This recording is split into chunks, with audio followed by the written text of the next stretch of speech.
მოგესალმებით. მინდა გამოვეხმაურო კოალიციის სახელით დღეს გაკეთებულ განცხადებას ნაციონალური მოძრაობის თავმჯდომარის მიერ. გულწრფელად უნდა ვთქვა, რომ სრულიად კატასტროფიული იყო ის, რაც მოვისმინეთ და ამდენად აღმაფრთოვანებელი იყო კინაბო კუჩავას გამბედაობა ასეთ ვითარებაში და ასეთ კონტექსტში ძალიან სწორხაზოვანი და პრინციპული პოზიცია ჩვენ არც ერთი წამით არ გვეპარება ეჭვი რომ ის რაც მოხდა მიმართული იყო მისი პოლიტიკური განეიტრალებისკენ უპირველეს ყოვლისა და იმ პარტიის რომლის თავმჯდომარესაც იგი წარმოადგენს.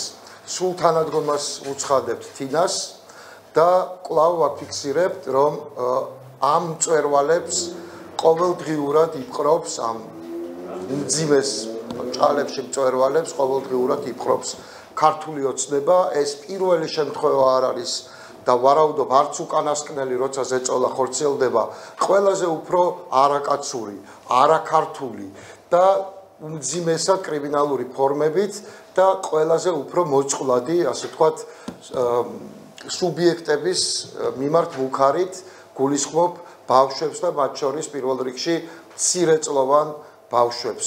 ეს არის კადიროვის საქართველო, ეს არ არის საქართველო, ასეთი რამ უპრეცედენტოა ქვეყნისთვის, ასეთ რამ არ უფიქრია იგორ გიორგაძესაც კი ათეულობით წლების წინ ყოველ შემთხვევაში ჩვენთვის ეს უცნობია და ამას კადრულობს ბიძინა ივანიშვილი და მისი ხელის ბიჭები. ამგვარ ვითარებაში ხაზგასმულად ვამბობთ, სრულიად წარმოუდგენლად მიგვაჩნია ამ რეჟიმთან რაიმეზე თუნდაც ირიბი თანამშრომლობა და უმნიშვნელოვანესად მიგვაჩნია სრული ართანამშრომლობის რეჟიმი, სრული ბოიკოტირება მათ მიერ მოწყობილი სამარცხვინო სპექტაკლებისა და უპირველეს ყოვლისა ამაში გულისხმობთ ადგილობრივი თვითმმართველობის არჩევნებს, რომელიც სხვა არაფერია თუ არა ბიძინა ივანიშვილის ინტერესი ჩაგვითრიოს პროცესის სიმულაციაში, რაც მხოლოდ მას აწყობს, არ აწყობს პირველ რიგში ჩვენ სამშობლოს, არ აწყობს საქართველოს მოქალაქეებს და არ აწყობს არც ერთ პოლიტიკურ მოღვაწეს. ჩვენ ამაში ღრმად ვართ დარწმუნებული. მეც უერთდები, ბუნებრივია, ჩვენ კოალიციის სახელით ვსაუბრობ და მართლაც შემზარავია წარმოიდგინო როგორ შეურაცხყოფენ ჩვენ ქვეყანას თითოეულ მოქალაქეს ის ადამიანები, ვინც აკადრებენ საქართველოს მსგავს საქციელს. ბავშვები ჩანტაჟი, მოტაცებები, ბოროტ მოქმედება, რომელსაც არ იმსახურებს ეს ქვეყანა, არ იმსახურებს საქართველო, არც მისი ისტორია, არც მისი აწყო და არც მისი მომავალი. ეს არის ქვეყნის მორალის, ქვეყნის საფუძვლების გრევა. სწორედ ამიტომ ჩვენი უპირველესი და ყველაზე მთავარი ამოცანა არის ამ სისტემის ჩამოშლა, ჩამონგრევა და პრინციპული ბრძოლა ამ გზაზე.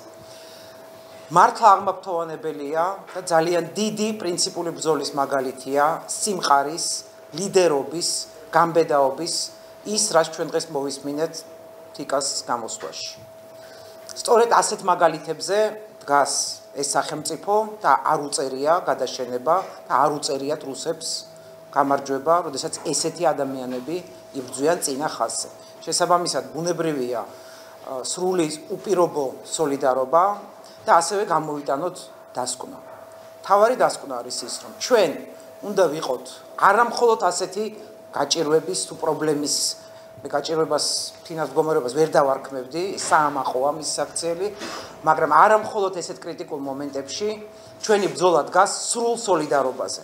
პოლიტიკურ სოლიდარობაზე, საზოგადოებრივ სოლიდარობაზე, ჩვენი მთელი პროდასავლური სრული უმრავლესობის სოლიდარობაზე, სადაც დევს გამარჯვების გასაღები. ამიტომ, რა თქმა უნდა, ვართ აბსოლუტურად სოლიდარული და რა თქმა უნდა, ასევე ვეხმიანები მის მოწოდებას ადგილობრივი თვითმმართველობის არჩევნების საერთოდ გაუქმება ამაზე საერთოდ ლაპარაკიც კი არ შეიძლება, იმიტომ რომ ეს არის ბოროტ მოქმედი რეჟიმი და უნდა დავასრულოთ ეს ეტაპი, როდესაც ვკამათობთ კიდევაც ამ საკითხზე. ერთიანად, ღირსეულად უნდა დავდგეთ ერთად ამ რეჟიმის წინააღმდეგ.